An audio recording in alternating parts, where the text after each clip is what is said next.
ఓం పాణిని కాత్యాయని వరరుచి మహానుభావులకు నమస్కారం. సమాసాలు చూస్తున్నాం. సమాస ప్రకరణం. ఈ సమాస ప్రకరణంలో మొట్టమొదటిగా మనము అవ్యయీభావ సమాసం చూసాం. తర్వాత ద్వంద్వ సమాసము, దాంట్లో ఉన్న 3 రకాలు చూసాము.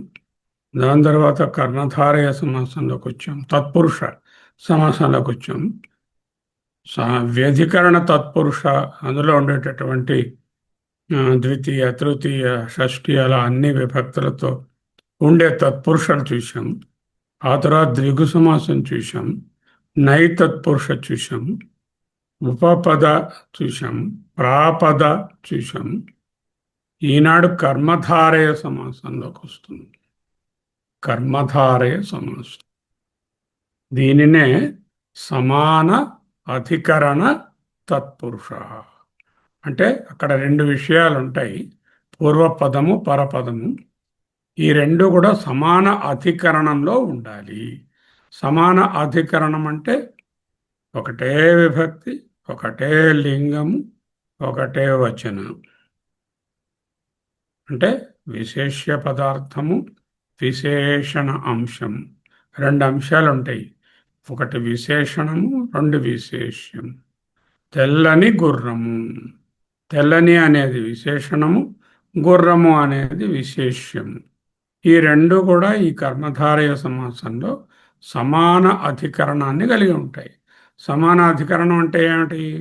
ఒకటే విభక్తి, అదే వచనము, అదే లింగం, 3 అలా ఉండాలన్నమాట.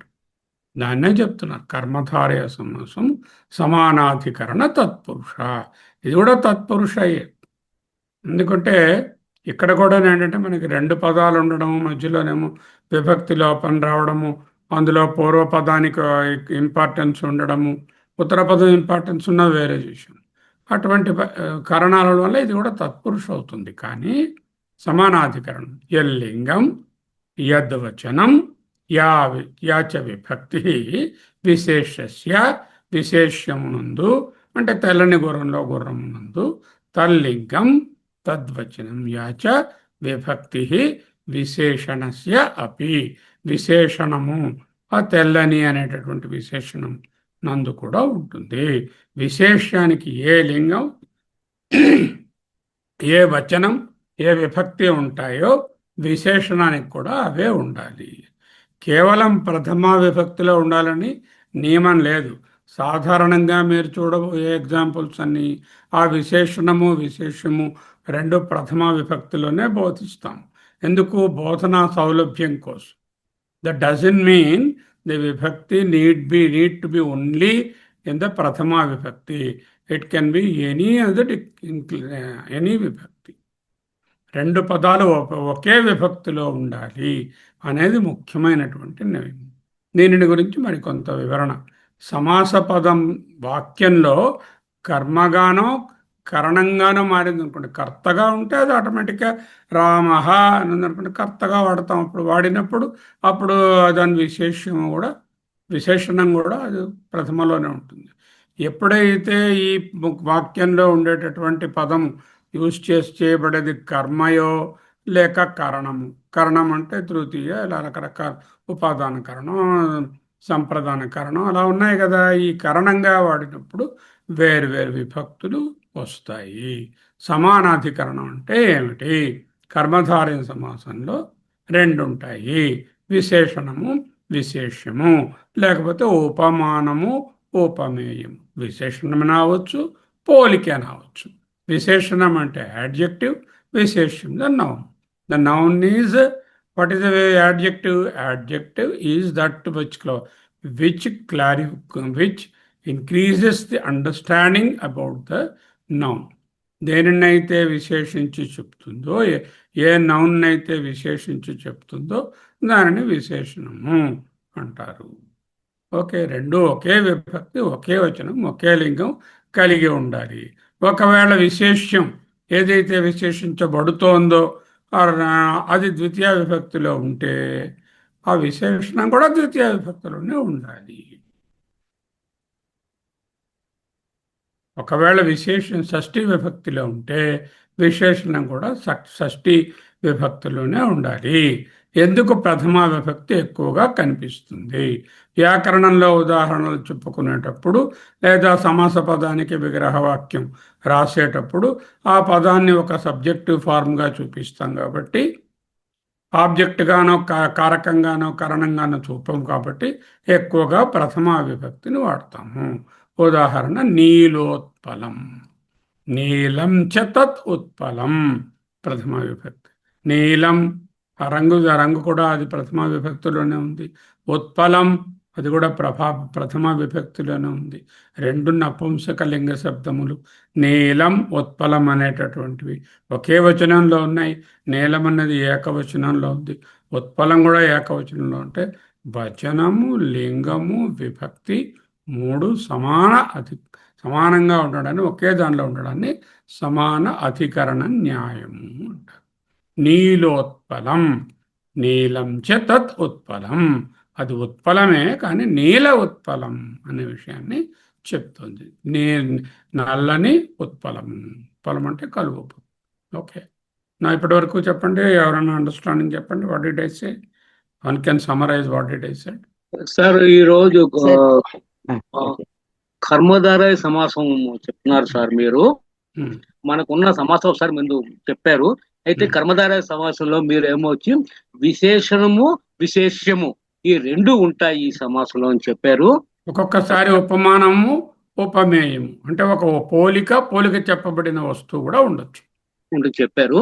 అయితే ముఖ్యంగా విశేషము ఏ లింగము, ఏ విభక్తి, ఏ వచనం ఉంటే విశేషణము కూడా అదే లింగము, అదే వచనము, అదే వ్యక్తిలో ఉంటుంది. అది మీరు చెప్పారు సార్ మీరు. శ్లోకం కూడా ఇచ్చాం. యల్లింగం యద్వచనం యాచ విభక్తిర్విశేష్య తల్లింగం తద్వచనం యాచ విభక్తిర్విశేషణేన అపి. విశేషస్య విశేషమునకు విభక్తిర్విశేషణేన ఆ విశేషణమునందు కూడా అలాగే ఉంటాయి. అపి. ఓకే, చెప్పిన తర్వాత సమాన అధికరణం మనం చదువుతామని చెప్పారు. సమాన అధికరణం అంటే ఇక్కడ ముఖ్యంగా ఇందులో కూడా విభక్తి మారదు. ముఖ్యంగా విశేషణము విశేషం అందుకనే కదా అవుతున్నారు. ఎప్పుడైతే విభక్తి ఒకే రెండింటికి ఉంటుందో అంటే పూర్వపదము దాని ఉత్తర పదంలో కూడా ఒకే విభక్తి ఉంటుంది కాబట్టి దీనిని మనం ఇలాగా సమానాధికరణం అంటారని చెప్పారు సార్. సరే, ఇప్పుడు ద్వితీయ విభక్తిలో ఉందనుకోండి విశేష్యము, అప్పుడు విశేషణం కూడా ద్వితీయ విభక్తిలో ఉండాలి. షష్ఠీ విభక్తిలో విశేష్యం ఉందనుకోండి అలాగే ఉండాలి. సేమ్ రెండు సమానాధికరణం. ఎక్కువగా ప్రథమ విభక్తికి ఎందుకు కనబడుతుంటే అది అలవాటు ప్రకారంగా ఎగ్జాంపుల్గా మనం చూపించడానికి అది వాడుకుంటాము. ఇతర విభక్తులలో ఉన్న ప్రయోగాలు ఒకటి రెండు చూపిస్తాను మీకు. ద్వితీయ విభక్తి ఉంది. ఈ సెంటెన్స్ చూడండి, అహం మహాదేవం నమామి. నాగరత్నం చూడండి, దీన్ని సెంటెన్స్ అర్థం ఏమిటి? అహం మహాదేవం నమామి. సబ్జెక్ట్ ఏది? నేను. కర్త ఎవరు? నేను. ఏం చేస్తున్నాను? మహాదేవం నమామి. అహం నమామి, నేను నమస్కరిస్తున్నాను. అప్పుడు కర్మ ఎవరిని నమస్కరిస్తున్నాను? మహాదేవుని నమస్కరిస్తున్నాను. మహాదేవం అనేది ఏమిటి? కర్మపదం. అది కర్మపదం ఎప్పుడు ద్వితీయ విభక్తిలో ఉంటుంది కదా సాధారణంగా. మహాదేవం అనేది ద్వితీయలో ఉంది. విగ్రహవాక్యం ఏంటై ఉంటుంది ఇప్పుడు? మహాంతంచ అసౌ దేవం. మహాంతం అంటే మహానుభావుడైనటువంటి వాడు. అసౌ దేవం, అది కూడా దేవం అనేటటువంటి ద్వితీయ విభక్తి. మహా అనే శబ్దము యొక్క ద్వితీయ రూపము మహాంతం. మహాన్ దేవ శబ్దానికి దేవం, ఈ రెండు ద్వితీయ విభక్తులు. మహాన్ దేవం అని రాయకూడదు. మహాన్ అంటే ప్రథమ విభక్తికి వచ్చేస్తుంది. మహాంతం అసౌ దేవం రెండు ద్వితీయలోనే ఉండాలి. తృతీయ విభక్తి చూడండి, నీలోత్పలేన పూజయామి అన్నాను. కమల మీరు చూడండి, అహం నీలోత్పలేన పూజయామి అంటే నేను నల్లని కలువతో పూజిస్తున్నాను. అంటే ఇక్కడ పూజయామి సెంటెన్స్ ఏమిటి? అహం పూజయామి, నేను పూజయామి. దేంతో పూజ చేస్తున్నాను? నీలోత్పలేన నల్ల నీలేన చ కలువతో, నల్లని నల్ల కలువ. దేనిచే, దేనితో అంటున్నాం కాబట్టి అవును, అది తృతీయ విభక్తి. తృతీయ విభక్తి. తృతీయ విభక్తి. నీలేన చ విగ్రహవాక్యం ఎలా ఉంటుంది? నీలేన చ నీలేన చ తత్ తత్ ఉత్పలేన ఉత్పలేన పూజయామి. పూజయామి. ఉత్పలేన ఉత్పలము చేత. అవును. ఎటువంటి ఉత్పలము? నీలేన నీలేన చ. ఉత్పలము. అవును. అంటే తృతీయ, అది ఇది తృతీయాలను అంటే రెండు తృతీయాలకు వచ్చాయి. ఉండాలి. అర్థమైందా? అర్థమైంది. మహాకవేహి కావ్యం సుందరం అన్నాను అనుకోండి, మహాకవి యొక్క కావ్యము సుందరం. మహాకవేహి షష్ఠి. కావ్యం మహాకవే. సుందరం. కావ్యం చాలా సుందరంగా ఉంది. ఎవరి కావ్యము? మహాకవే. మహాకవి యొక్క. మహాకవే. కవి యొక్క మహాకవి అనేదాన్ని మహాకవే అనేటటువంటి షష్ఠి తత్పురుషులో షష్ఠి మారింది. విభక్తిలో పెట్టాం. మహాకవే. అప్పుడు మహతః అది షష్ఠి విభక్తే, కవే షష్ఠి విభక్తే. మహతః చ అసౌ కవే. విగ్రహవాక్యం రాసినప్పుడు రెండు ఒకే విభక్తులు రాయాలి. ఇందాకలంటే మహాంతం అసౌదేవం అన్నాము, నీలేన చ ఉత్పలేన అన్నాము, మహతః అసహ అసౌ కవే. అంటే ఏ విభక్తిలో విశేష్యం ఉంటుందో విశేషణం అదే విభక్తిలో ఉండాలి. అర్థమైందా? అర్థమైంది. అంటే ప్రథమ విభక్తిలో ఉన్నది మనకి మొదటి చూపించినాం కదా, నీలోత్పలం అనేది ప్రథమ విభక్తిలో ఉంది. మిగతా విభక్తులు కూడా 3 విభక్తులు చూపించాను మీకు ఇక్కడ. ఇలా అన్ని విభక్తుల్లో ఉండవచ్చు. కర్మధారయ సమాసం 5 రకాలు. ఎన్ని రకాలు? 5. ఏమిటి? విశేషణము, విశేష్యము. విశేషణం అంటే అడ్జెక్టివ్, విశేష్యం అంటే నౌన్. విశేషణం ముందుంటే పూర్వపద కర్మధారయ సమాసం. అంటే విశేషణ ఈజ్ ఇన్ ద బిగినింగ్, పూర్వపద కర్మధారయ సమాసం. తరువాత విశేషణం వెనకాలంటే ఉత్తరపద కర్మధారయ సమాసం. Very easy to understand. Examples చూడండి. నీలోత్పలంలో విశేషణం ఏది? విశేషణము నీల. నీల నీలం అనేటటువంటిది విశేషణం. ఉత్పలం అనేటటువంటిది విశేష్యం, నామవాచకం. కలువ. ఆ కలువ ఎటువంటి కలువ? నల్లని కలువ. నీలం ఉత్పలం. సో ఇది పూర్వపదంగా ఏది ఉంది? విశేషణం ముందుగా ఉంది కాబట్టి పూర్వపద కర్మధారయ సమాసం. మహాదేవ మహాంచ అసౌ దేవ. ఈ దేవుడు గొప్పవాడైన దేవుడు. విగ్రహం రాసినప్పుడు మహాన్ దేవ అని రాయకూడదు. మహాంచ అసౌ దేవ అన్నదాన్నే మహాదేవ అవుతుంది. చ అసౌ అనేవి ఎగిరిపోతాయి. ఎగిరిపోయి మహాన్ దేవ మహాదేవ. మహాన్లో ఉన్న నకార పొల్లు కూడా ఆ ప్రథమ అంతం కూడా పోతుంది. విభక్తి లోపించాలి కదా సమాసం అంటేను. ఆ విభక్తి పోయి మహా అనే ప్రాతిపదికే మిగులుతుంది. ఆ ప్రాతిపదిక దేవతో కలిసి మహాదేవ అవుతుంది. కృష్ణ సర్ప అన్నాను అంటే నల్లని కృష్ణ సర్ప అంటే నల్లని సర్ప. నల్లని పాము. నీలం ఉత్పలం లాగా కృష్ణ సర్ప. కృష్ణ సర్ప అన్నది ఆ కృష్ణ అనే శబ్దము, సర్ప అనే శబ్దము రెండు కూడా ఏంటంటే పుల్లింగంలో ఉన్నాయి. నీలం ఉత్పలం అన్న దగ్గర అవి రెండు నపుంసకలింగం. ఏ లింగంలో ఇది ఉంటే అదే ఆ లింగంలో ఉండాలి. ఏ విభక్తి? రెండు ప్రథమ విభక్తిలో ఉన్నాయి, పూర్వపదంగా ఉన్నాయి. కాబట్టి విశేషణ పూర్వపద ఓకే. విశేషణ ఉత్తర పద కర్మధారయ. ఇక్కడ రెండవ పదం విశేషణంగా ఉంటుంది. మొదటి దాంట్లో పురుషోత్తమ అన్నాను. నేను పురుషుడు అనే గురించి చెప్పాలి. ఈ పురుషుడు ఎటువంటి వాడు? ఉత్తమమైనటువంటి పురుషుడు. ఉత్తమ. శ్రేష్ఠ జన అంటే జనశ్రేష్ఠ, శ్రేష్ఠుడైన మనిషి. ఓకే. శ్రేష్ఠ జన అనే దాని బదులు జనశ్రేష్ఠ అని రాయాలి. యాక్చువల్గా ఉత్తర పదం కదా మనం చెప్పుకుంటున్నాము. అంచేత ఏంటంటే ముందు రాయకూడదు. జనశ్రేష్ఠ అని రాస్తేనే కరెక్ట్గా అవుతుంది. దాని తలక విగ్రహం జనశ్రేష్ఠ. విభక్తి పోతుంది కదా దాంట్లో. అది. సో జనశ్రేష్ఠ అంటే శ్రేష్ఠ జనుడు, శ్రేష్టమైన జనుడు అని అర్థం. శ్రేష్ఠ జన అని పూర్వపదం చేయొద్దు, ఉత్తర పదమే చేద్దాం. జనశ్రేష్ఠ విగ్రహవాక్యం జన శ్రేష్ఠ, శ్రేష్ఠుడైన జనుడు, మనిషి. అయిపోయి కదా విశేషణాలు.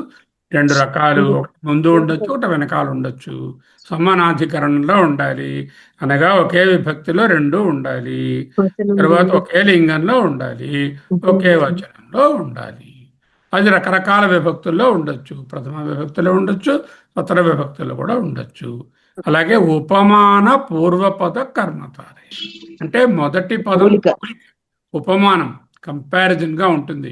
ఇవ అనేది విగ్రహవాక్యంలో వస్తుంది. ఉపమాన పూర్వపద, ఉపమానం ముందుంది.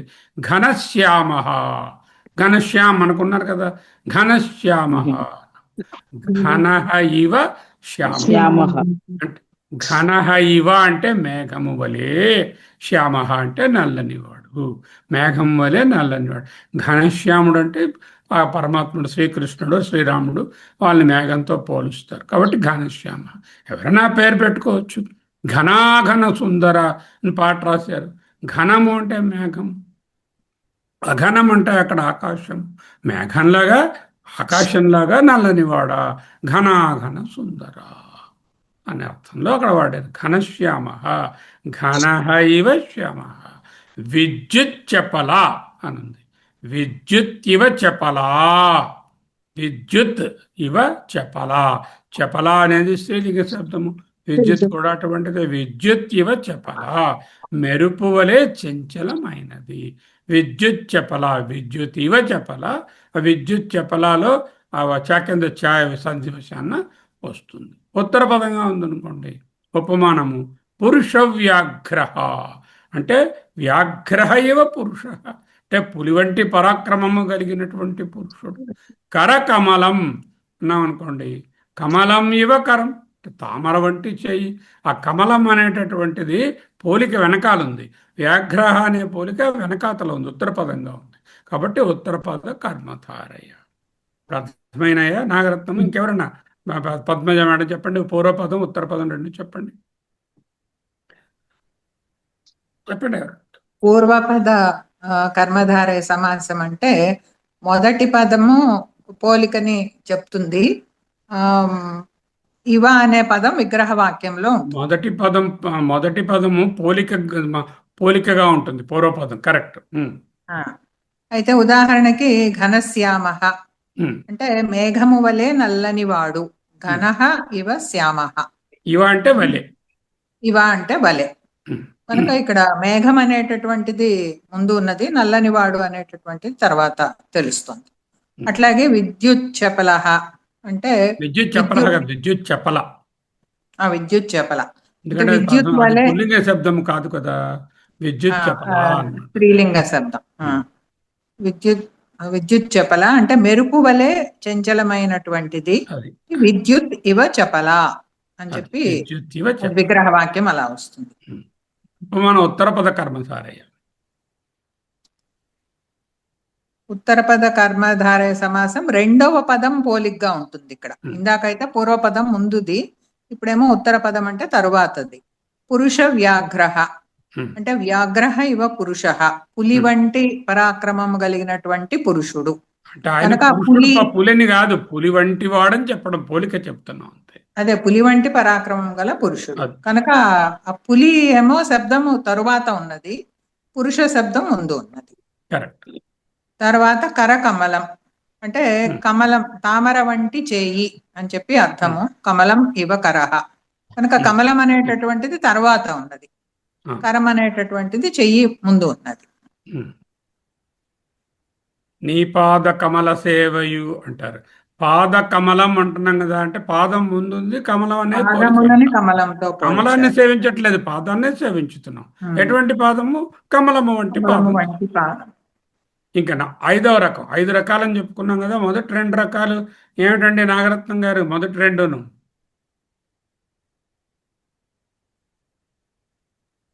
సార్, మొదటి 2 అంటే విశేషణ పూర్వపద కర్మధారయం. మొదటిది అంటే అది నీలోత్పలం అలా చెప్తాం అనమాట. అది ఒక్కొక్కరితోటి ఏ విభక్తో ఆ విభక్తికే ఉంటుంది అనమాట. మొత్తం విశేషణము నీలోత్పలం, నీలహ ఉత్పలం, నీలం కాదు, నీలం ఉత్పలం, అది నపుంసకలింగ పదం కాబట్టి నీలం ఉత్పలం అలా వస్తాయి. 2 ఒకే లింగము, ఒకే వచనము, ఒకే విభక్తిలో ఉండాలి కదా, అంచేత అలాగే తర్వాతది మహాదేవ అంటే మహాంచ అసౌ దేవ అని విగ్రహవాక్యం ఉంటుంది. అది సమాసం చేస్తే మహాదేవ అయిపోతుంది. అలాగే కృష్ణ సర్ప అన్నప్పుడు కృష్ణ సర్ప, దాన్ని మళ్ళీ చేస్తే కృష్ణ సర్ప అవుతుంది సమాసం చేస్తే. రెండోది విశేషణ ఉత్తర పదం కర్మధారయం, అంటే ఇందులో రెండో పదం విశేషణంగా ఉంటుంది అనమాట. అంచేత పురుషోత్తమ అన్నప్పుడు పురుష ఉత్తమ, ఉత్తముడు అనేది విశేషణం, అంచేత పురుష ఉత్తమ అలా వస్తుంది. జన శ్రేష్ఠ, జనుల్లో శ్రేష్ఠుడు అనే శ్రేష్ఠ అనేది విశేషణం కాబట్టి జన శ్రేష్ఠ అని వచ్చింది. మూడోది ఉపమాన రాజశ్రేష్ఠ అని అనుకోండి, అదే ఏంటి సార్? శ్రేష్ఠ, అదే ఏదైనా శ్రేష్ఠ అన్నది శ్రేష్ఠ అన్నది విశేషణం కాబట్టి అది వెనక్కి వస్తుంది. అది ఉపమాన పూర్వపదం. చెప్పారు పూర్వపదగా ఉపమాన పూర్వపదము, ఉపమాన ఉత్తర పదం. అదే ఉపమాన పూర్వపదం. ఉపమానం అంటే ఒక పోలిక, పోలిక చెప్తాం. ఆ పోలిక పూర్వపదంగా ఉండేది అనమాట ఇందులోను. ఇందుకి ఇప్పుడు ఘన శ్యామ, ఘనశ్యామ అంటే ఘన ఇవ శ్యామ, అక్కడ ఇవ అని వస్తుందంటే వలే అని తెలుసుకోవాలంటే పోలిక చెప్తున్నాం కాబట్టి, పోలిక కాబట్టి వలే అని చెప్తాం అని చేత అది. అలాగే విద్యుత్ చపల, సరే అది మీరు అక్కడ స్త్రీలింగ పదం అన్నారు కదా, విద్యుత్ చపల విద్యుత్ చపలా అని రాయాలి. అదేనా దీర్ఘం విభక్తి పదము విద్యుత్ చపలా, ద్వితీయ విభక్తి విద్యుత్ చపలం, విద్యుత్ చపలేనా, విద్యుత్ చపలాయాల వస్తున్నాడు. అంటే అక్కడ విసర్గ పడింది, దీర్ఘం విసర్గ పెట్టాలి. కాదు అది, ఏం విసర్గ? అదే మొదటి దానికి నేను అంటున్నా, దానికి విద్యుత్ కాదండి, చపల విసర్గ కాదండి, విద్యుత్ చపలా దగ్గర విసర్గ ఏం లేదు కదా. మధ్యలో రెండు ఇదే.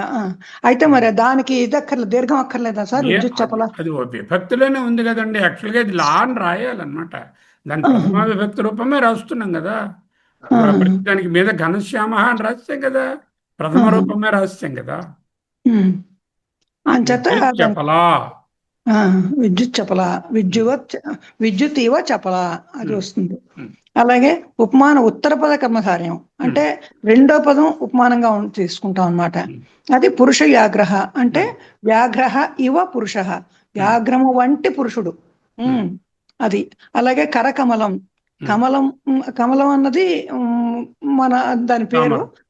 కర అన్నది అక్కడ అంటే అదనమాట, అంచేత తామర వంటి చేయి అని వస్తుంది. విశేషం, విశేషం కాదు, ఉపమేయం. ఉపమానము కమలం, అది ఉత్తర పదం కదా. అదే కమలం వంటి కరము అంచేత కమలం ఇవ కరహ అది అలా వస్తుంది. ఇంకొకటి చెప్పాలి, ఐదోది ఉంది, రూపక కర్మధారయం అంటారు. రూపక కర్మధారయం అంటే అవధారణ పూర్వపద కర్మధారయం అని కూడా అంటారు. దీనినే అవధారణ పూర్వపద కర్మధారయం. ఉపమాన ఉపమేయాలకు భేదం లేదని చెప్తున్నాం. అంటే రూపకం చేసాం, ఇందాక ఏం చేసాము, రెండు ఉపమాలంకారాలు, 3, 4 కూడా ఉపమాలంకారాలుగా వాడుకోవచ్చు. దీన్ని రూపక అలంకారంగా చేస్తున్నాం. విద్యాధనం అంటే విద్య ఏవ ధనం కాదు, విద్య అనే విశేషణం ధనం కాదు, విద్యయే ధనం. అంటే విద్యే ధనం, ఏ ధనం? విద్యాధనం, విద్యయేవ ధనం. జ్ఞానాగ్ని, జ్ఞానమే అగ్ని, జ్ఞానమనే అగ్ని, జ్ఞానమే అగ్ని, జ్ఞానమనే అగ్ని, జ్ఞానాగ్ని. జగన్మాత, జగత్తే మాత, జగన్మాత. జగద్గురువు అంటే జగత్తే గురువుగా కలిగిన వాళ్ళు. రూపక సమాసం, కర్మధారయ సమాసం రూపకం టైప్ చెప్తుంది. జగత్తు యొక్క గురువు అన్నాం అనుకోండి, దేవుని యొక్క ఆలయము, దేవస్య ఆలయంలాగా షష్ఠీ తత్పురుష చేయవచ్చు. జగద్గురువు, జగన్మాత అనే వాటిని. కానీ మనం జనరల్గా విశ్లేషించినప్పుడు అది షష్ఠీ తత్పురుషయ రూపకమా అనేది మన విశ్లేషణ బట్టి ఉంటుంది. ఎవరో అడిగారు, శంకర భగవత్పాదులు జగద్గురువు ఏమిటి, ఆయన ఒక్కరైనా జగద్గురువు, మరి రామానుజులు లేరా, మధ్వాచార్యులు లేరా, మరొకరు లేరా అంటే, ఆయన జగత్తు గురువు అంటే జగత్తు యొక్క గురువు అని కాదండి, జగత్తే గురువుగా కలిగిన వారండి అన్నారు. అంటే సరిపోయింది కదా, అప్పుడు ప్రాబ్లం లేదు కదా. అంటే సమర్థించుకోవడానికి కర్మధారయమైనా ఉపయోగించుకోవచ్చు. దేవస్యాలయంలాగా దేవాలయం చెప్పినప్పుడు జ్ఞానము కాదు జగద్గురువు అన్నప్పుడు అలా చెప్పుకోవచ్చు. ఇక్కడ విద్యాధనం అన్నప్పుడు విద్యా ఏవ ధనం, జ్ఞానాగ్ని, జ్ఞానమే అగ్ని, ఆత్మతత్వం, ఆత్మ యొక్క తత్వం కాదు, ఆత్మయే తత్వం. తత్వం అంటే సారం, సారం అంటే ఆత్మ. ఆత్మతత్వం అన్నంటే ఆత్మ యొక్క తత్వాన్ని తెలుసుకోవడం. ఆత్మ ఆబ్జెక్టు, దాని యొక్క ఉండదు, ఆత్మయే తత్వం. చూడండి భగవద్గీతను, మహామాయ, రెండు స్త్రీలింగ శబ్దాలు. మహతి మాయ అన్నది విశేషణ పూర్వపదం. విశేషణ ఎటువంటి మాయ? మహతి మాయ అంటే మహతి. మహాన్ దేవ, మహదేవ, మహతీ మాయ, లోకమహేశ్వరం, లోకానాం మహాన్ ఈశ్వర. లోక అనేది లోకానాం అనేది లోకమునందు అని చెప్పేటువంటి అధికరణ సప్తమి. లోకములకు లోకానాం మహాన్ ఈశ్వర. జ్ఞానప్లవేన అంటే జ్ఞానమే పడవ, అక్కడ రూపకం చేశారు. జ్ఞానం అనే పడవ, జ్ఞానమే పడవ. జ్ఞానము వంటి పడవ అని చెప్పకూడదు, జ్ఞానము వలే అని చెప్పకూడదు, జ్ఞానమే పడవ. క్షేత్రజ్ఞ, క్షేత్రం జానాతీతి క్షేత్రజ్ఞ. ఇలా చెప్పాను అనుకోండి, జానాతీతి అంటే కరోతీతి కుంభకార, కుంభం కరోతీతి కుంభకార లాగా విగ్రహం ఉంది ఇక్కడ. క్షేత్రం జానాతీతి క్షేత్రజ్ఞ. కానీ ఇది ఉపపద తత్పురుష దగ్గరగా ఉన్న విశేషార్థంలో కర్మధారయంగా కూడా క్షేత్రజ్ఞ అనేది. క్షేత్రం జానాతీతి అంటేనేమో ఉపపద తత్పురుష. వేరే క్షేత్రజ్ఞ అంటే కర్మధారయంగా చెప్తే క్షేత్రమే జ్ఞానము, క్షేత్రజ్ఞుడు అంటే సర్వజ్ఞ అంటే సర్వం జనాతీతి సర్వజ్ఞ అన్నావు. ఈ క్షేత్రమే తెలిసినవాడు, క్షేత్రమే జ్ఞానము అనే అర్థంలో చెప్తే విశేషార్థంలో కర్మధారయంగా కూడా పరిగణించవచ్చు. ఇప్పుడు రూపక కర్మధారయాన్ని ఎవరైనా చెప్పండి. సార్ నేను చెప్పండి. రూపక కర్మధారయము అంటే ఇది అంటే ఉపమాన ఉపమేయాలకి భేదం లేదని చెప్పడం. అది అవధారణ పూర్వపద అంటారు. అంటే ముందు ఉన్న దానికి అంటే మనం దాన్ని రూపకం కింద కూడా అవధారణం అంటే అదే ఇదని అర్థం చేసుకోవాలి. అదే అది ఇది ఒకటే. అవధారణ means taking that as this. అదే టేకింగ్ దట్ యాజ్ ఇది, అదే taking this as that is అని ఏదో వస్తుంది ఇక్కడ. అయితే విద్యాధనము, విద్య ఏవ ధనం, విద్య అనేది ధనము. ఇది అంటే కంపారిజన్ కాదు కాబట్టి ఇది రూపక కర్మధారయము. జ్ఞానాన్ని కూడా రాయకూడదు, విద్యయే ధనం అని రాయాలి. విద్యయే ధనం అంటే విద్యయే ధనము. జ్ఞానాగ్ని, జ్ఞానమే అగ్ని అంటే జ్ఞానం అనే అగ్ని. ఇది భగవద్గీత ఉదాహరణల్లో మహామాయ విశేషణ పూర్వపదం అంటే పూర్వపదం, ముందు ఉన్నదేమో విశేషణం.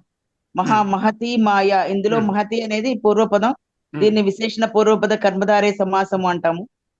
లోక మహేశ్వరము, లోకానా మహాన్ ఈశ్వర. మహాన్ అనేది కూడా ముందే ఉంది అక్కడ, మహాన్ కూడా ముందే ఉంది. జ్ఞానప్లవేన, జ్ఞానమే పడవ. ఇది రూపక సమాసము. క్షేత్రజ్ఞ, క్షేత్రం జానాతి ఇది. ఇది అంటే ఉపపద తత్పురుషకి ఉన్నా కూడా కుంభం కరోతీతి కుంభకారః సర్వం జానాతీతి సర్వజ్ఞ అన్నట్టుగానే ఇది ఉంది. ఉపపద తత్పురుషగా చెప్పుకోవచ్చు. విశేషార్థంగా క్షేత్రజ్ఞుడు అంటే వేరే లేడండి, క్షేత్రమే క్షేత్రజ్ఞుడు అని చెప్పినట్టుగా. అంటే ప్రపంచమే బ్రహ్మ అని చెప్పాలనుకోండి, అప్పుడు ప్రపంచం అంటే వేరే లేదు, బ్రహ్మే ప్రపంచం అని చెప్పినప్పుడు క్షేత్రజ్ఞ అంటే సరిపడుతుంది. అది దీని కర్మధారయంగానే పరిగణించవచ్చు, వాడుకోవచ్చు. అది క్షేత్రజ్ఞ అనేది విశేషార్థం. జగద్గురువు అనే పదాన్ని కూడా అలాగే, జగత్తుకు గురువు, దేవుని యొక్క ఆలయం లాగా జగత్తు యొక్క గురువు అనేది షష్ఠీ తత్పురుష సమాసం. జగత్తే గురువుగా కలిగిన వారు అంటే కర్మధారయ రూపక సమాసం. అది ఓకే. కర్మధారయ సమాస పరిచ్ఛేదం విగ్రహవాక్యాలతో వరాసగా మూడు చూసాము. ఇప్పుడు మళ్ళీ చూద్దాం. విశేషణ పూర్వపద కర్మధారయము. ఒక్కొక్కటి చదవండి, విగ్రహవాక్యం చదవండి, అర్థం చెప్పండి. రెండు తీసుకో. మొదటిది మహాదేవ, అది సమాస పదం సార్. దాని విగ్రహవాక్యం మహాంచ అసౌ దేవ, ఇది విగ్రహవాక్యము. దీని తెలుగు అర్థం గొప్పవాడైన దేవుడు అని చెప్పారు. రెండోది నీలోత్పలం, నీలం చ తత్ ఉత్పలం, ఇది మన విగ్రహవాక్యము. ఉమ్. నల్లదైన కలువ, నల్లనిదైన కలువ. తెలుగులో నీలం తెలుగు. ఉత్పలం అని రాయకూడదు. విగ్రహం రాసినప్పుడు సంస్కృతంలో కనెక్టింగ్ వర్డ్ ఉండాలి. తత్ ఉత్పలం నీలం. తత్వం. తత్ ఉత్పలం ఆ కలువ నల్లనిది అని చెప్పాలి కదా. తదుత్పలం నీలం, నీలం చ తదుత్పలం. ముందు నీలం ఉంది కాబట్టి విగ్రహంలో కూడా నీలం ముందే పెట్టుకోవాలి. అది తర్వాత ఇంకోటి ఎవరు చదవండి. కృష్ణ సత్పహ ఉమ్. అంటే ఇక్కడ విశేషణ పూర్వపదం, ఇక్కడ విశేషణం ముందు ఉంటుంది. ఉమ్. కృష్ణ చ అసౌ సర్పహ. ఉమ్. కృష్ణ అంటే అక్కడ నల్లనైన పాము, ఉమ్. నల్లనిదైన పాము అంటే. ఉమ్. శ్వేతాంబరము, ఇక్కడ ఉమ్. శ్వేత అనేది విశేషణం. శ్వేతం చ తత్ అంబరం, ఉమ్. తెల్లదైన వస్త్రము. ఇక్కడ మీరు అబ్జర్వ్ చేస్తుంటారు, మహాదేవ అన్నప్పుడు అవేమో పుల్లింగంలో ఉన్నాయి, పుల్లింగంలో నీలోత్పలం అన్నప్పుడు నపుంసకలింగంలో ఉన్నాయి, కృష్ణ సర్పం అన్నప్పుడు పుల్లింగంలో ఉన్నాయి, పుల్లింగం. శ్వేతాంబరం అన్నప్పుడు అది మళ్ళీ శ్రీ- నపుంసకలింగంలో ఉన్నాయి. నపుంసకలింగం. తర్వాత చూడండి, భూమి అనేటటువంటి పుణ్య భూమి, పుణ్యాచ అసౌ. అది పుణ్యభూమి, భూమి అంటే స్త్రీలింగం వస్తుందా? అందువల్ల స్త్రీలింగం. పుణ్య అన్నారు. పుణ్యం. మధురవాణి, మధురవాణి, మధురాచ అసౌ వాణి. తీయనిదైన ఇది మాట. స్త్రీలింగం. ఎందుకు మధుర, ఆ వాణి అనేది స్త్రీలింగ శబ్దము, స్త్రీలింగం. అందుకని మధుర మధురం కూడా కానీ మధుర కానీ చెప్పాం. మధురాచ అసవాణి విగ్రహంలో. నవయుగం, నవయుగం. నవం చ తత్యుగం అంటే కొత్తదైన యుగము. ఒక్క నపుంసకలింగం. నిమిషం, ఇది నపుంసకలింగం. నవయుగం అన్నాను అనుకోండి, ఇది ఎందుకు ద్విగు సమాసం కాదు? అంటే నెంబర్ నవాని. నవా నెంబర్ గా తీసుకోలేదు ఇక్కడ నెంబర్. మీరు. ఇది ఇక్కడ సమాన నెంబర్ నవ అనే కాదు. పదానికి 9 అని ఒక అర్థం ఉంది, అదే న్యూ అని ఒక అర్థం. కొత్తది అనే అర్థంతో ఇక్కడ న్యూ అనే వాడతాం. అర్థాన్ని తీసుకున్నాం. 9 అనే అర్థం తీసుకుంటే అది ఎలాగ రాయాలి? అప్పుడు ఆ పదము ద్విగు సమాసంగా రాయాలంటే నవయుగాహ్, నవయుగం. 9 యుగములు అని చెప్పాలి. 9 యుగములు. అప్పుడు యుగం అనేది ఒక పదము, యుగ యుగాహ. ఓకే, నవ అనేటువంటిది ద్విగుగా వాడలేదు ఇక్కడ. నవం అనేటువంటిది కొత్తదైన పెట్టారు. కొత్త కిందకి వచ్చింది కాబట్టి. అది మరొకటి క్రొత్తదైనది విశేషణం కదా. యుగం క్రొత్త యుగం. విశేషం. కొత్త యుగం స్టార్ట్ అయింది ఉగాది నుంచి. క్రొత్త యుగం అంటే నవయుగం అంటే క్రొత్తదైన అనే విశేషణాన్ని చేస్తారు. నవవస్త్రం అలాగనమాట. నవవస్త్రం, నవయుగం. ఓకే, ఈ విధంగా నవ అనేది క్రొత్తదైనటువంటి అని చెప్పే అర్థంలో వాడినప్పుడు good point sir, number good point. చెప్పటం కాబట్టి ద్విగు సమాసం కాదు. నవం అంటే నపుంసకలింగం వస్తుంది కదా సార్. ఇక్కడ నవం యుగం యుగం నపుంసకలింగం కదా, అందువల్ల అవును, నవం నవం అని కూడా. వాడాము. నవ, అందుకే నవా చెప్పొచ్చు, నవహ చెప్పొచ్చు, నవం అది. చెప్పొచ్చు. ఇది అక్కడ ఉండే పదాన్ని బట్టి ఇది మారిపోతుంది. ఇది విశేషణం కదా, 3 వస్తాయి కదా. ఓకే, అది అంచేత నా యుగం అనే దాన్ని బట్టి ఇక్కడ నవం అని రాయాల్సి వస్తుంది. మారింది. ఆ వాణిని బట్టి మధుర అన్నట్టుగా, అంబరమును బట్టి శ్వేతం అన్నట్టుగా, సర్పాన్ని బట్టి కృష్ణ అన్నట్టుగా యుగమును బట్టి నవం అని రాయాల్సి వస్తుంది. ధీర పురుష అని ఉంది అంటే చదవండి. ధీరః చ చదవండి. అసౌ పురుషః ఉమ్. అంటే ధైర్యవంతుడైన పురుష పుల్లింగంలో ఉంది. పురుష అప్పుడు పుల్లింగం ధీర అంటే శబ్దం ధీరం, ధీరః. ధీర అని చెప్పకూడదు, ధీర అని రాయాలి. ధీరః అని చెప్పుకోవాలి, అది పుల్లింగ శబ్దం చెప్పుకోవాలి. అంటే ఒకే విభక్తిలో ఉండాలి కదా. ఒకే అందుకే. వచనము, ఒకే లింగము, ఒకే విభక్తి. అది రెండు ఏకవచనమే అంచేత. అది రెండు ప్రథమ విభక్తులనే. రెండు ప్రథమ విభక్తి. సుందరవనం. సుందరవనం, అక్కడ మళ్ళీ సుందరం వనం చ తత్ వనం. తద్వనం సుందరం అని చెప్పదలుచుకున్నాను. ఆ వనము అందమైనది అని చెప్పారు. తద్వనం అదే వనం నపుంసకలింగం కాబట్టి సుందరం. ముందు సుందరం చెప్పాలి కాబట్టి సుందరం చ తద్వనం.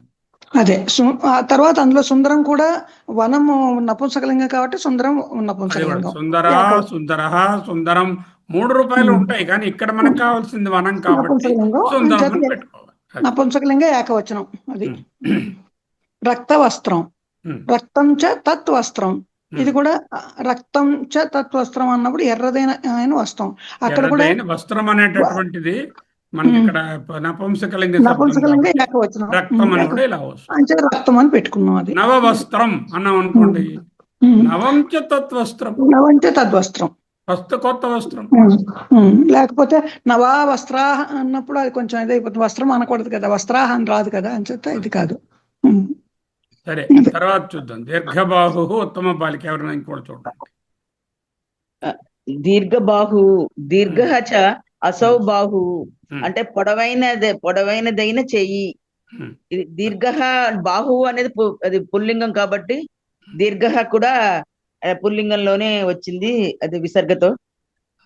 అది ఉత్తమ దీర్ఘబాహు అని చెప్పాను అనుకోండి, అంటే దీర్ఘమైన బాహువులు కలవాడు అని బహువ్రీహి కూడా చెప్పవచ్చు. బహువ్రీ అదే కానీ కలవాడుని ఇక్కడ కలది చెప్పడం కలవాడు. లేదు, పొడవైన చెయ్యినే చెప్తున్నా. చెయ్యినే దీర్ఘబాహు అనే చెప్తున్నారు. ఒక మనిషిని చెప్పడం లేదు నేను ఇక్కడ. అలా చెప్తే బహువ్రీహి అవుతుంది, ఇలా బహువ్రీహి చెప్తేనేమో సమాసం. మన కర్మధారేమో. ఉత్తమ బాలక అంటే ఉత్తమ చ అసౌ బాలక అంటే శ్రేష్ఠుడైన బాలుడు. బాలుడు శ్రేష్ఠుడైన వాడు అని అంటే అదే పుల్లింగమే రెండును. అది జీర్ణ వస్త్రం. జీర్ణం చ తత్ వస్త్రం పాతదైన బట్ట. ఇది వస్త్రం నపుంసకలింగం కాబట్టి జీర్ణం నపుంసకలింగంలో ఇచ్చేది. సజ్జనః సత్య అసౌ జనః మంచివాడైన మనిషి.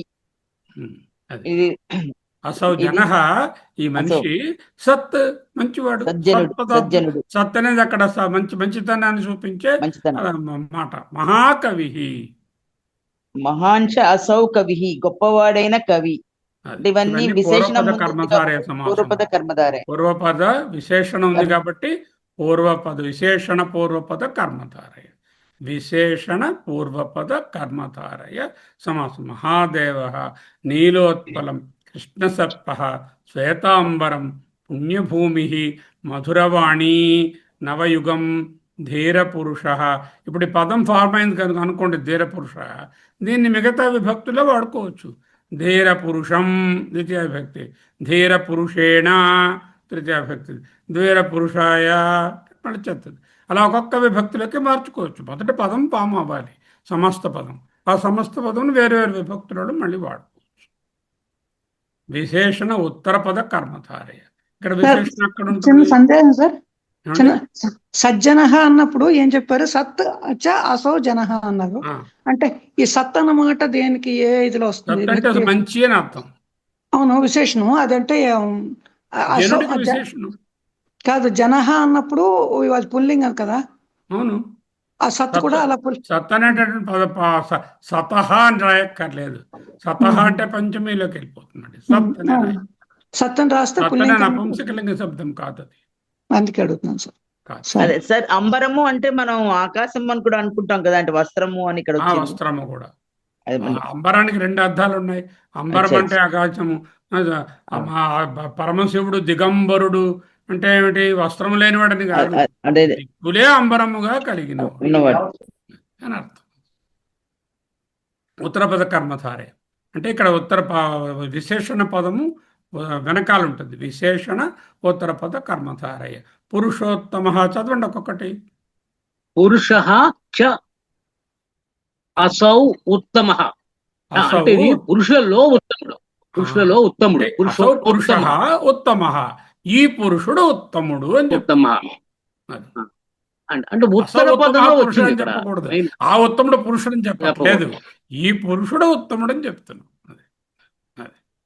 మునిశ్రేష్ఠ. మునిశ్రేష్ఠ. ముని చ అసౌ శ్రేష్ఠ. మునిలో శ్రేష్ఠుడు ముని శ్రేష్ఠ. ఇక్కడ సేమ్ శ్రేష్ఠ వచ్చింది కదా ఉత్తర పదం. జన శ్రేష్ఠ. జన చ అసౌ శ్రేష్ఠ. జనులో శ్రేష్ఠ. తర్వాత ఇంకో మూడు ఎవరన్నా చదవండి. కవిచ అసౌ పుంగవ అంటే కవులలో శ్రేష్ఠుడు. పుంగవ అనే శబ్దం శ్రేష్టవాచకం. శ్రేష్టవాచకం. వృషవల్లభ అంటే ప్రియుడైనటువంటి రాజు. శ్రేష్ఠుడు అంటే చాలా జనరల్ అంటే ప్రియమైన చెప్పవచ్చు, శ్రేష్ఠుడైన శ్రేష్ఠుడైన రాజు. ఆమె యొక్క వల్లభుడు అన్నాం, ఆమె యొక్క ప్రియమైన అతను అని చెప్తున్నా. వల్లభ అన్నాం అనుకోండి, ఆయన భార్య అని అర్థం. శ్రేష్టం అని అర్థంలో చెప్పవచ్చు. అది వల్లభ. ద్విజ సత్తమ. ద్విజ అసౌ సత్తమ అంటే బ్రాహ్మణులలో ఉత్తముడు. అట్లాగే శిష్యవరహ అంటే శిష్య చ అసౌ వరః, శిష్యులలో శ్రేష్ఠుడు. తర్వాత ఇంకో 4 ఎవరైనా చదవండి. ఇది ఉత్తర పదం. ఉమ్, గురుదేవః ఉమ్, అంటే గురుః చ అసౌ దేవః అంటే గురువే దైవము. ఉమ్, బాలక ముఖ్యః, ఉమ్, బాలకః చ అసౌ ముఖ్యః ఉమ్, అంటే బాలుల్లో ముఖ్యుడు. ఉమ్, నరోత్తమః, నరః చ అసౌ ఉత్తమః నరుల్లో ఉత్తముడు. ఉమ్, యతిశ్రేష్ఠః, ఉమ్, యతిః చ అసౌ శ్రేష్ఠః అంటే యతుల్లో శ్రేష్ఠుడు. ఉమ్, ఇది ఉత్తర పద కర్మధారయ సమాసం. ఉమ్. ఎందుకంటే శ్రేష్ఠ విశేషణ విశేషణ ఉత్తర పదం. ఉత్తర పద కర్మధారయ సమాసం. ఎందుకంటే మరో 4 శ్రేష్ఠ ఉన్నాయి. అవి ఎవరైనా అమూల్య చదవండి. అమూల్య ఓపెన్ చేయట్లేదు ఆవిడ. సరే ఇంకెవరైనా చదవండి. రాజర్షి ఆవిడ ఓపెన్ చేసారు. పర్వాలేదు మీరు చేయండి. రాజర్షి రాజా చ అసౌ ఋషి రాజైక ఋషి బ్రహ్మర్షి బ్రహ్మ అసౌ ఋషి.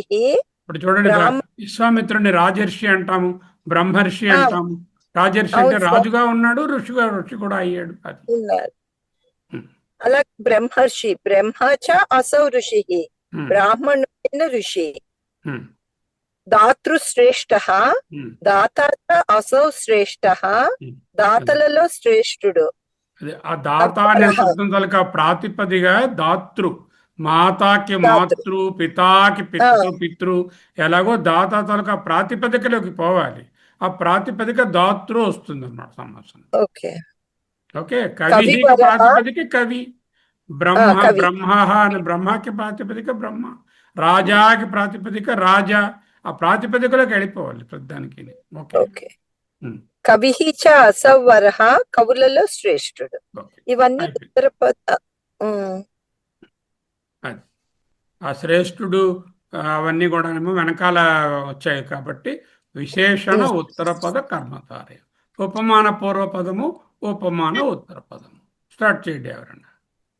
ఘనశ్యామః, ఘనః ఇవ శ్యామః, మేఘం వల్ల నల్లని వాడు. ఇక్కడ ఇవ శబ్దం వచ్చింది కాబట్టి ఉపపదం ఉపమానం ఇవ అంటే ఉపమానం వచ్చినప్పుడు ఇవ వస్తుంది ముఖ్యంగా.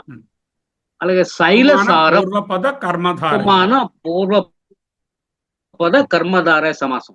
ఉపమాన పూర్వపద కర్మధారయ సమాసం మనం చదువుతున్నాం ఇప్పుడు. శైలసారం, శైలం ఇవ సారం. శైలం అంటే దృఢమైనదని, గట్టిదని. గట్టిదని, కొండ వలె దృఢమైనది. శైలేంద్ర. బింబాదరః, బింబం ఇవ అదరః దొండపండు వలె ఎర్రని పెదవి. బింబాదరః. విద్యుత్ చపలా. చదవండి ఇంకెవరో 4 చదవండి. విద్యుత్ ఇవ చపల అంటే మెరుపు వలె చంచలమైనటువంటిది. అట్లాగే తర్వాత చంద్ర శీతలం అంటే చంద్రుని వలె చల్లనిది. చంద్రః ఇవ శీతలం. వజ్ర కఠోరం, ఇవ కఠోరం అంటే వజ్రము వలె కఠినమైనటువంటిది. కుసుమ కోమలం, పువ్వు వలె కోమలమైనటువంటిది అంటే కుసుమం ఇవ కోమలం. మహాత్ముల హృదయములు వజ్ర కఠోరం, కుసుమ కోమలం. ఎప్పుడైతే వరల్డ్ విషయాలకు వచ్చారో వజ్ర కఠోరం, ఇంకొకరికి దయ చూపించడంలో కుసుమ కోమలం. అది తర్వాత చూడండి. నవనీత కోమలం అంటే నవనీతం వెన్న వలె కోమలమైంది. నవనీతం ఇవ కోమలం. కోమలం అనేది నపుంసక శబ్దం, అందువల్ల నవనీతం తెచ్చుకోవాలి. నవనీతం. దుగ్ధ ధవళం అంటే పాలు వలె తెల్లనిది. ధవళం అంటే తెలుపు. శ్వేతం అన్న ధవళం అన్న తెలుపు. ధవళం అన్న తెలుపు. అమృత మధురం అంటే అమృతం వలె తీయనిది. అమృతం ఇవ మధురం. అమృతం ముందుందా వెనకాలందా? అమృతం ముందే ఉంది కాబట్టి పూర్వపద కర్మధారయ, ఉపమాన పూర్వపద కర్మ. దేని వల్ల తీయనిది? అమృతము వల్ల తీయనిది. అందువల్ల ఉపమానం. అది అమృతం అనేది ఉపమానం. తర్వాత మేఘ గంభీరం ఉమ్, అంటే మేఘం వలె గంభీరమైనది. ఉమ్, మేఘ ఇవ గంభీరం. ఉమ్, ఓకే. తామ్రపర్ణి ఉమ్, అంటే తామ్ర అంటే రాగి, రాగి వలె ఎర్రని ఆకు కలది. ఉమ్, తామ్రం ఇవ పర్ణి, పర్ణి ఉమ్, అంటే ఆకులు. ఉమ్. అగ్ని తేజ. అగ్నితేజ. చెప్తారండి ఎవరైనా?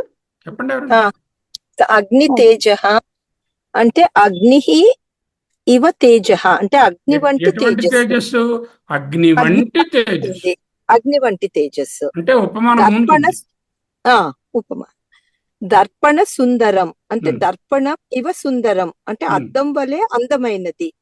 ఆ పాప బొగ్గలు దర్పణ సుందరం అంటే అద్దంలో ఉమ్, చక్కగా మెరుస్తూ నున్నగా ఉన్నాయి అంటాం కదా. ఉమ్, బా అవును. ఎంత నున్నటి బొగ్గలే పాప నీవి అని. దర్పణ సుందరం, దర్పణ ఇవ సుందరం. ఉమ్. ఉమ్. కిసలయ మృదు. కిసలయ మృదుః. ఉమ్, కిసలయం ఇవ మృదుః అంటే ఉమ్. చిగురుటాకు వలె మెత్తనిది. ఓకే. ఆ వర్డ్ కొత్తగా ఉంది సార్. కిసలయ. తర్వాత ఉత్తర పద కర్మధారయ. ఉపమానం సార్ పురుష కిసలయ వ్యాగ్రహ. మీకు ఒక డౌట్ వస్తుంది. కేశలయం అని ఉన్నది, అదే. మృదుహు అని ఇక్కడ ఉంది కదా అంటే మృదు శబ్దము ఆ, అది విసర్గలో ఉన్న నపుంసక శబ్దమే అది. అందుకే ఓపెన్ చేశాను సార్, అది ఇప్పుడు అడగడానికి. అక్కడ విసర్గ ఉందని చెప్పిన రామహాని కూడా అంచుకోకూడదు అన్ని. అవును సార్. ఆహా. ఈవెన్ లక్ష్మీ ఫీలింగ్ కూడా అలాగే వస్తుంది. ఇప్పుడు లక్ష్మీ కూడా ఒక్కొక్కసారి కొన్ని స్త్రీలింగంగా కనిపిస్తున్న పదాలే పుల్లింగ పదాలు ఉంటాయి. ఉంటాయి. అది గొప్పతనం మృదువు లాంగ్వేజ్. ఉంది రామహ అని అనుకోకూడదు. అది ఇది మృదువు అనేది నపుంసక శబ్దమే కాబట్టి మృదువు కిసలయం అనే వాడాలి. కరెక్ట్. మృదు పురుష మృదు అనేది నపుంసకలింగ శబ్దం. అర్థం సార్. అది ఏ శబ్దం అష్టాధ్యాయులు చెక్ చేసుకుంటే సార్ మీకే డౌట్ వస్తుంది. అప్పుడు అలాగే సార్. అదే. మృదు అనే శబ్దం ఏది కాబట్టి వాడుకుంటే దానికి ముందు అప్పుడు కిసలయ అని వాడాలా తెలిసిపోతుంది. ఆహా. లేదులేండి, అంటే మామూలుగా అందుకే అడిగాను, తెలియదు. కరెక్ట్, అందుకే చెప్తున్నాను నేను. అదే సార్. తర్వాత థాంక్యూ. పురుష ఉత్తర పద ఉపమాన ఉత్తర పద కర్మధారయములు. పురుష వ్యాగ్రహ. పురుష వ్యాగ్రహ ఇవ పులి వంటి పురుషుడు. ఇక్కడ ఉత్తర పదం మనకు వచ్చింది వ్యాగ్రహ. అది ఓకే. కర కమలం. కరహ కమలం ఇవ తామర వంటి చేయి. ముఖ చంద్ర. ముఖం చంద్ర ఇవ చంద్రుడి వంటి ముఖము. ఇది కూడా అంతే, ముఖము చంద్ర ఇవ. ఇక్కడ కూడా ముఖం మాత్రం సార్ ఇది కదా. ఇక్కడ ఒకటి ముఖ్యం గమనికంటే విగ్రహాన్ని రాసినప్పుడు ముఖం ఇవ చంద్ర అని రాయకూడదు. అలాగే చంద్ర ఇవ ముఖం అని ముందు చంద్రాన్ని పెట్టకూడదు. ఎందుకంటే అక్కడ ఇచ్చిన పదంలో ఉత్తర పదంగా ఉంది కాబట్టి చంద్ర పదం కూడా ఉత్తర పదంగానే విగ్రహంలో రాయాలి. చంద్రహేవ ముఖం అంటే కరెక్టే, మీనింగ్ సరిపోతుంది చంద్రుని వంటి ముఖం అని. కానీ విగ్రహం రాసినప్పుడు ముఖం అనేటటువంటిది విశేష్యం కాబట్టి దానికి ఉపమానం చంద్రుడు కాబట్టి ఉత్తర పదం కాబట్టి చంద్రపదం వెనకాల రావాలి, ఆఖరిని ఇవని పెట్టుకోవాలి. చంద్ర ఇవ ముఖం అంటే సెంటెన్స్ తప్పు ఉండదు, చంద్రుని వంటి ముఖమే. కానీ అక్కడ ఆ ముందున్న సమాసంలా ఉండదు.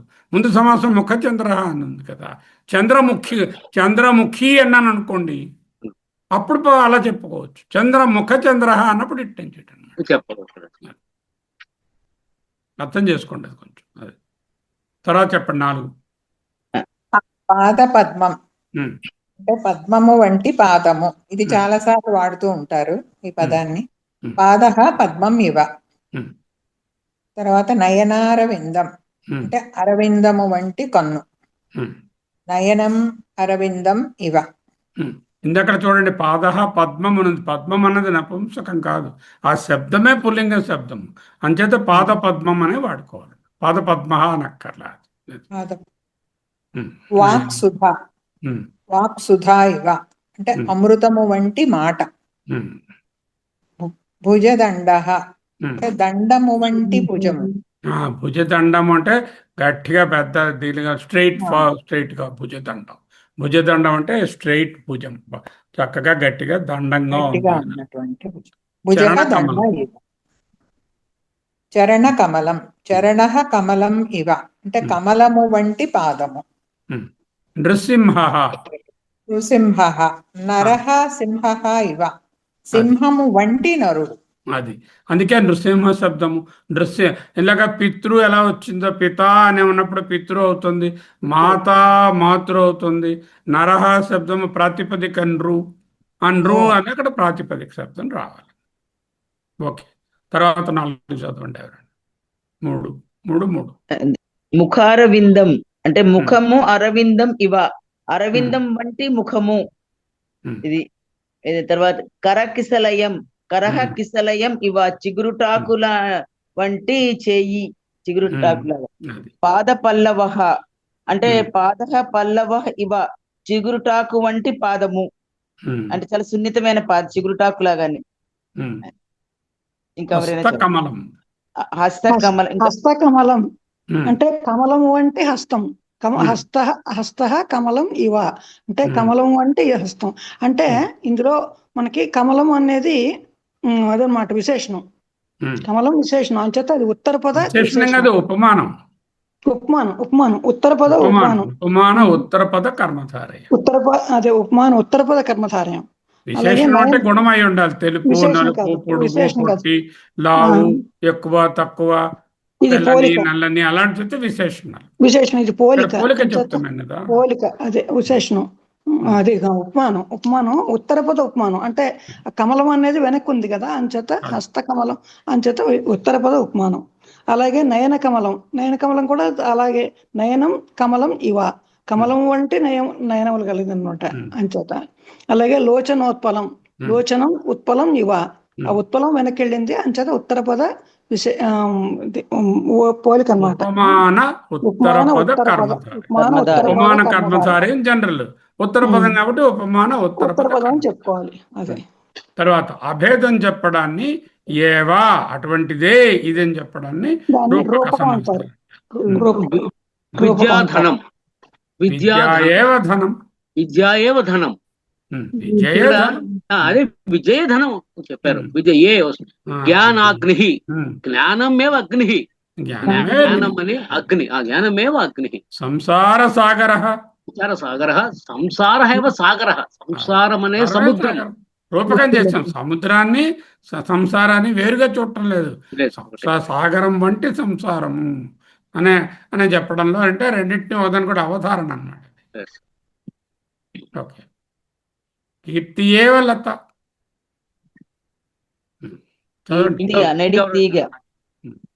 దయారస, దయా ఏవ రస, దయా అనేది రసము. రసాన్ని యోగ ఏవ అగ్ని, యోగమనే అగ్ని. అంటే ఇప్పుడు ఈ విగ్రహం రాసినప్పుడు ఏవా రాయాలి, రాసినప్పుడు అనేది అనే మాట రాస్తాం. కానీ సంస్కృతంలో రాసినప్పుడు ఏవా అనే రాయాలి. వలే అంటే ఇవా అని రాస్తాం అక్కడ. ఇవా అని రాస్తాం. ఇవ ఏవా, ఇవ అంటే వలే, ఏవా అంటే అనే, అనేది అని అర్థం. అనేది చింతాగ్ని, ఎవరు చెప్తారా? చింతాగ్ని, చింతాయేవ అగ్ని అంటే చింత అనేది అగ్ని, చింత అనే అగ్ని అన్నమాట. అలాగే సుగుణమణి, సుగుణ ఏవ మణి, రత్నం, సుగుణం అనే రత్నం. భక్తి పాశ, భక్తి ఏవ పాశ, భక్తి అనేదే తాడు అంటే అక్కడ బంధం ఉన్నది. కోపాగ్ని సాధారణంగా చూస్తున్న మాటలే. సంసార సాగర, శోక సాగర, కోపాగ్ని, భక్తి పాశ, ప్రాణవాయు. కోపాగ్ని అంటే కోప ఏవ అగ్ని, కోపమనే అగ్ని. అది శోక సాగర, శోక ఏవ సాగర, దుఃఖమనే సముద్రం. ప్రాణవాయు, ప్రాణ ఏవ వాయు, ప్రాణమనే గాలి. దేహ దేవాలయ, దేహ ఏవ దేవాలయ, దేహమనే దేవాలయం. దేవస్య ఆలయ అంటే దేవుని యొక్క ఆలయం. దేహ ఆ దేవాలయ అంటే దేహమనే దేవాలయం. ఓకే, దేవాలయాలో మరో సమస్య ఉంది. దేహ దేవాలయాలో దేహమనే దేవుని యొక్క ఆలయం. దేవాలయ దేవస్య ఆలయ, దేహ ఏవ దేవాలయ. దేహో దేవాలయ అని కూడా అంటారు కదా సార్. దేహో దేవాలయ ప్రోక్త అని చెప్తాం. జీవో దేవ సనాతన. దేహో అన్నది దేహ అనే శబ్దమే కదా. ఆ ఓకారం ఎందుకు అక్కడ విడిగా రాయడం వల్ల ఆ విసర్గ ఓ అయింది. కలిపి రాస్తే దేహ దేవాలయం రాయాలి. దేహ దేవాలయ. ఓకే. చైతన్య దీప్తి, చైతన్య ఏవ దీప్తి, చైతన్యమయ వెలుగు. ప్రేమ సుధా, ప్రేమ ఏవ సుధా, ప్రేమనే అమృతం. అమృతం. ఆమె ప్రేమ సుధా పూరము అంటే ప్రేమనే అమృతంతో నిండి ఉన్న ఆమె అని అనుకోండి. అంటే ఎంతో ప్రేమే అమృతం. అమృతం ప్రేమకి రూపకం చేస్తున్నట్టు. అమృతం అంటే వేరే లేదండి, ఆమెయే అమృతం అంటుంది ప్రేమ. ఓకే. కర్మధారయం అనే పేరు ఎందుకు పెట్టారు? మీకు ఆ డౌట్ రాలేదా ఇంతవరకు?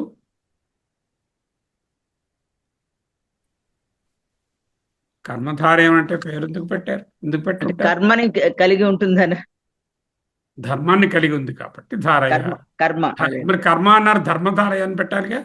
అదే గుణం కర్మే కదా, కర్మ చేస్తేనే కర్మ అంటే క్రియ, ఒక వస్తు, ఒక పని చేయుట క్రియ అనే అర్థం కాదు. అక్కడ కర్మ శబ్దానికి క్రియ అని అర్థం కాదు. చూడండి, చూపిస్తాను దానికి. కర్మ అంటే క్రియ అని కాదు, ఒక వ్యాపారము, లక్షణము అని అర్థం. ఏ ప్రాపర్టీ అండ్ అట్రిబ్యూట్ అని అర్థం. కర్మ అంటే లక్షణమును, ధారయ అంటే ధరించేది, ఆ లక్షణాన్ని ధరించేది. నీలోత్పలం అన్నప్పుడు నీలమనే గుణమును, నీలమనే లక్షణాన్ని, నీలమనే అట్రిబ్యూట్ని, నీలమనే ప్రాపర్టీని ధరించి ఉన్న కమలం కాబట్టి కర్మధారయ సమాసం. కర్మధారయం అంటే వస్తువు యొక్క గుణాన్ని కానీ విశేష లక్షణాన్ని కానీ తనలో ధరించి ఉండే సమాసం కాబట్టి కర్మధారయ అనే సమాసం వచ్చింది. ఇది ఒకటి. రెండవ ఎక్స్ప్లెనేషన్, గ్రామాటికల్ కాంటెక్స్ట్. పనిని మహర్షి అష్టాధ్యాయిలో తత్పురుషలో పెట్టారు దీన్ని పట్టుకెళ్ళి. సమానాధికరణ కర్మధారయ. తత్పురుష సమాసమే వ్యధికరణ తత్పురుష కాదు, సమానాధికరణ తత్పురుష అంటూ నిర్వచించారు. సమానాధికరణం అంటే ఏంటి? రెండు పదాలు ఒకే ఆధారాన్ని కలిగి ఉంటాయి. విభక్తి, వచనము, లింగము ఒక్కలాగే ఉంటాయి. సాధారణ వ్యధికరణ తత్పురుషలో ఉత్తరపరం ప్రధానంగా ఉంటుంది. రాజపురుష అంటే అర్థం ఏమిటి? రాజు యొక్క పురుషుడు, రాజుగారి మనిషి. ఓకే. ఇక్కడ వేరు వ్యక్తులు ఉన్నారు. రాజు వేరు, ఆ రాజపురుషుడు వేరు. రాజపురుషుడు అంటే రాజుగారి యొక్క పురుషుడు, ఆయన మంత్రి గారు, సేవకుడు, ఎవరు. రాజుగారు పురుషుడు వేరు. నీలోత్పలం అన్నప్పుడు రెండు లేవు, నీలమైన ఉత్పలం ఒక్కటే ఉన్నది. అంటే కర్మధారయంలో విశేషణము, విశేష్యము ఒకే వ్యక్తిని, ఒకే వస్తువుని సూచించాలి. అప్పుడు కర్మధారయం అవుతుంది. అవి రెండు వేరు వాటిని చూపించుకోండి. రాజపురుష అని అనుకోండి, అదే రాజు యొక్క పురుషుడు. దేవాలయ, దేవుడు ఆలయము, దేవుని యొక్క ఆలయము, అలా ఉంటుందన్నమాట. ఇక్కడ కర్మధారయంలో వ్యక్తి, వస్తువు రెండు ఒకటే. ఈ ఏకత్వాన్ని ధరించి ఉంటుంది కాబట్టి, అభేదాన్ని ధరించి ఉంది కాబట్టి కర్మధారయ అన్నారు. ఆయన చెప్పారు, పాణిని గారి definition. Why it is called కర్మధారయ? బికాజ్ ఏకత్వాన్ని ధరించి ఉంటుంది కాబట్టి కర్మధారయ సమాసం. ఓకే. ఆత్మదేవ అని అనుకోండి, ఏమిటి? ఆత్మ వేరు, దేవుడు వేరు అని చెప్పకూడదు. ఆ రెండు ఒక్కటే అని చెప్పడమే అక్కడ ఇదనమాట. సరే, కార్యనిర్వహణ గురించి, పర్ఫార్మెన్స్ ఆఫ్ అన్ యాక్షన్. మరో వివరణ ప్రకారం విశేషణం తన ధర్మాన్ని విశేషం మీద ఉంచుతుంది, ధరింపజేస్తుంది. అంటే కర్మ విశేషణ రూపమైనటువంటి కార్యాన్ని ధారయతి నిర్వహిస్తోంది, ధరిస్తుంది. విశేషణము తన పనిని, విశేష్యాన్ని వర్ణించడం, అది పూర్తి స్థాయిలో వర్ణించడాన్ని నిర్వహిస్తుంది. అంటే నీలోత్పలం అన్నప్పుడు ఉత్పలం అనే దానిని, ఆ విశేష్యాన్ని నిర్వచించడంలో, వివరించడంలో ఆ విశేషణం తన పనిని పూర్తిగా ధరిస్తుంది కాబట్టి కర్మధారయం. 3 రకాల రీజన్స్ చెప్పాను, చూడండి. చెప్పండి ఒక్కొక్క రీజన్ ఏమిటో. వై ఇట్ ఈస్ కాల్డ్ కర్మధారయ? మొదటి రీజన్ ఏంటంటే, కర్మ అంటే ఇక్కడ క్రియ అని కాదు, ఒక లక్షణం అన్నమాట. ప్రాపర్టీ అని అర్థం. వ్యాపారము లేదా గుణం అన్నమాట. లక్షణం కర్మ ప్లస్ ధారయ, ధరించేది. లక్షణం కర్మధారయ అంటే ధరించేది. ఇప్పుడు నీలోత్పలం తీసుకుంటే సమాసం మనము, అందులోని నీల అంటే నలుపు అనే గుణాన్ని ఉత్పలం కలువ ధరించింది. అందుకని దీనికి నీలోత్పలం కర్మధారయ సమాసం అయింది అది సరే. అని మరొక ఒక రెండో అర్థం రీజన్. చెప్పండి. ఇంకొకడు వ్యాకరణపరమైన పాణిని గారి అర్థం. అది తత్పురుష సమానాధికరణ కర్మధారయం. ఉమ్. మనం మొదట ఆయన తత్పురుషం వేరే చెప్ప- దీన్ని వేరే స్టేటస్ ఇవ్వలేదు. ఈయన తత్పురుషలోనే ఒక వెరైటీగా చెప్పారు. ఒకటి అవును. అప్పుడు న్యాచురల్ గా అదే కదా, ఇది కూడా ముందు ఇది ఒక మనం తత్పురుషే, కానీ సమానాధికరణంలో ఉన్న తత్పురుష. అదే తత్పురుష సమాసాలు మొదలు పెట్టుకున్నప్పుడు మనం ముందు చెప్పుకున్నాం యధికరణ సమాసము అన్నధారయ సమాసము రెండు ఉన్నాయి, ఆ తర్వాత చెప్పుకుందాము అని కూడా అన్నారు. అందుచేత ఇది ఆ తత్పురుష సమాసంలో ఒక భాగం అన్నమాట, రెండో భాగం.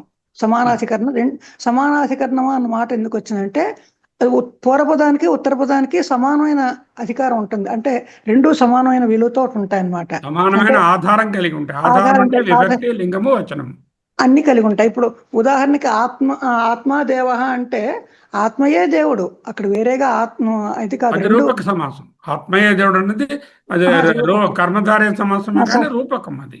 అదే అది రూపకం. రూపకం ఇప్పుడు మన రెండు పదాలు ఒకే ఆధారం అనడానికి విభక్తి, లింగము, వచనము ఒకటే. లింగము వచనము ఒకే రకంగా ఉంటాయి. అది అవి దానికి ఇప్పుడు అంటే కరకమలం అలాంటివి చెప్పారు కదా, అవి వస్తాయా?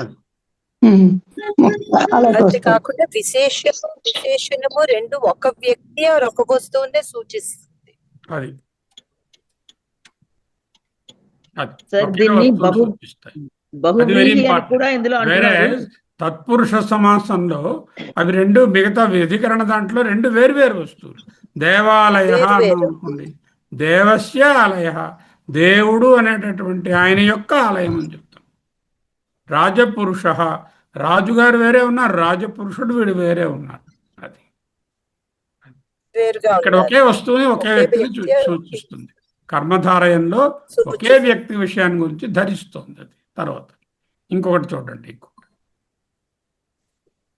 కార్య నిర్వహణ అంటే పర్ఫార్మెన్స్ ఆఫ్ యాక్షన్ ని కూడా చెప్తుంది. కనుక విశేషణము తన ధర్మాన్ని విశేష్యము పైన ఉంచుతుంది. అంటే విశేషమైనటువంటి ఉత్పలాన్ని ఈ విశేషణం పూర్తి స్థాయిలో దాని పని చేస్తుంది. అది ఎటువంటి కమలము, ఎటువంటి ఉత్పలము, నీలమైన నీలోత్పలము. కర్మ విశేషణ రూప కార్యము ప్లస్ ధారయితి, కనుక అప్పుడు ధరిస్తోంది, ధరిస్తోంది అని చెప్పి అర్థం. విశేషణము తన పనిని ఇక్కడ ఏమిటంటే పూర్తి స్థాయిలో నిర్వహిస్తోంది. అంటే విశేషణం యొక్క పని ఏమిటి అంటే విశేష్యాన్ని వర్ణించడం. విశేషణం పని ఏమిటి? మీరు చెప్పినట్టు విశేషాన్ని వర్ణించాలి. ఆ విశేష్యం ఏమిటి? ఉత్పలము. దాని విశేషణం నీలంగా ఉందని చెప్పాలి. నీలోత్పలం అంటే దాన్ని పూర్తిగా ధరించింది. Took full responsibility of the performance of the విశేషణ పర్పస్. ఓకే. నా చిన్న చిట్కా, మంచితనం అన్నాం అనుకోండి, ఒక మనిషికి మంచితనం గుణం ఉందనుకోండి, ఆ గుణాన్ని అతను ధరించి ఉన్నాడు కదా. మంచితనం అన్నది ఆయన ధరించి ఉన్నాడు కాబట్టి అతన్ని సజ్జనుడు అంటున్నాము. అంటే ఒక గుణాన్ని, ఒక పోలికను, గుణాన్ని ధరిస్తే విశేషణ పూర్వపద, విశేషణ ఉత్తరపద అంటాం. పోలికని ధరిస్తే ఉపమాన ఉత్తరపద, ఉపమాన పూర్వపద అని అంటాము. అదే ఇది దీనిలాగే ఉన్నది అని అవధారణ చెప్తే రూపకం అంటాము. ఇక్కడ మీకు ప్రశ్నపత్రం ఉంది చూడండి. మహామాయ, కవిపుంగ, మునివరుడు, మేఘశ్యామ, చరణకమలం, విద్యాధనం, ఇవి ఏ సమాసాలో చెప్పాలి మీరు. 5 రకాల్లో ఏమిటి? విగ్రహం రాసి ఏ రకాలో 30 ఉన్నాయి. ఈ 30 మీకు ఇచ్చిస్తాం. నెక్స్ట్ టైం లోపల మీరు నాకు సబ్మిట్ చేయండి. ఓకే. అలాగే సార్. ఈసారి చెప్పట్లేదు ప్రశ్నపత్రం, ఇక్కడ ఆన్సర్ చేయట్లేదు. I'm giving the questions now you have learned the కర్మధారయ సమాసం. ఇన్ షార్ట్ ఏమిటి? కర్మధారయ సమాసం అనగా సమానాధికరణ సమాసం. అంటే లింగ వచన విభక్తులు రెండు పదములకి ఒక్కలాగే ఉండాలి. ఇందులో విశేషణం ఉంటే విశేషణ కర్మధారయము, విశేషణ పూర్వపదము, విశేషణ ఉత్తర పదము. ఉపమానంగా ఉంటే ఒక పదము, ఉపమాన పూర్వపదము, ఉపమాన ఉత్తర పదము. ఉపమానము ఉపమేయం అని లేకుండా రెండిటికి ఒకటే అని భావాన్ని సూచిస్తే అవధారణ అర్థంలో రూపక కర్మధారయ సమాసం ఇది చెప్పుకున్నాం. ఎందుకు కర్మధారయం అన్నారో అది కూడా చెప్పుకున్నాం. ఇక్కడ ఈ రకరకములైనటువంటి ఉదాహరణలు ఉన్నవి. వీటికి ఆన్సర్లు కూడా ఉన్నాయి. ఆన్సర్లు మీకు ఇవ్వను, నేను క్వశ్చన్స్ మాత్రమే ఇస్తాను. అక్కడ 15 + 16 నుంచి మన రెండవ భాగం ఇది. దీని కూడా ఆన్సర్స్ నేను పెట్టుకున్నా ఇక్కడ, కానీ మీకు ఇవ్వను. మీరు చూడండి, చూశాక ఇస్తాను. అలాగే సార్. ప్రయత్నిస్తాను సార్. ప్రయత్నించండి. అమ్మ శారదమ్మ. నమస్కారం గురుగారు, చాలా బాగుంది, అద్భుతంగా ఉంది క్లాసు. అర్థమవుతున్నదా క్లియర్గా? చాలా చాలా బాగా అర్థమవుతుంది. ఒకే ఒక పాయింట్ ఇంకా చెప్పడం మర్చిపోయినా, అది చెప్పేసి ముగిస్తాను. ఇప్పుడు షేర్ చేస్తున్నా ఉండండి మరొక్కసారి. షేర్లో అయిపోయి అనుకుంటున్నారు మీరు కర్మధారయ సమాసాలు. అయిపోలేదు. ఈ ఆన్సర్ చేసినంత మాత్రాన అయిపోదు. ఇంకా ఇంకొక చిన్న స్టెప్ ఉంది, అది నెక్స్ట్ క్లాస్లో దీని ఆన్సర్లు చెప్పుకొని అవి కూడా చెప్పేసుకుందాం. విశేషణ పూర్వపద, విశేషణ ఉత్తరపద, ఉపమాన పూర్వపద, ఉపమాన ఉత్తరపద, అవధారణ పూర్వపద లేక రూపక కర్మధారయాలు చూసాం. విశేషణ ఉభయపద, సంభావన పూర్వపద, మధ్యమలోపి కర్మధారయ అని 3 ఉన్నాయి. ఇంకా విశేషణ ఉభయపద కర్మధారయం ఒకటి ఉంది, సంభావన పూర్వపదం ఒకటి ఉన్నది, మధ్యమ పదలోపం చాలా కామన్గా వాడుతుంటారు శంకరులు. మధ్యమ పదలోపి కర్మధారయ సమాసం. వాటి 3టిని చెప్పుకోవాల్సింది. 8 రకాలు, 5 చెప్పాము ఈరోజు. మిగతా నా 3 ప్లస్ ఈ ఆన్సర్లు, వాటికి కూడా కొన్ని క్వశ్చన్ ఆన్సర్లు నెక్స్ట్ క్లాస్లో చూద్దాము. ఓకే, అలాగే సార్. కర్మధారయం అక్కడతో కంప్లీట్ అవుతుంది. ఇక బహువ్రీహి అని ఒకటి ఉంటుంది, అది తర్వాత చూద్దాం. ఎండ్ చేద్దామమ్మా. అలాగే సార్. ఏం చేద్దాం గురుగారు, మీ అనుమతితోటి. అందరికి జైతు భారతం, జైతు సంస్కృతం. గురుగారికి ప్రణామములు, అనేక ధన్యవాదములు.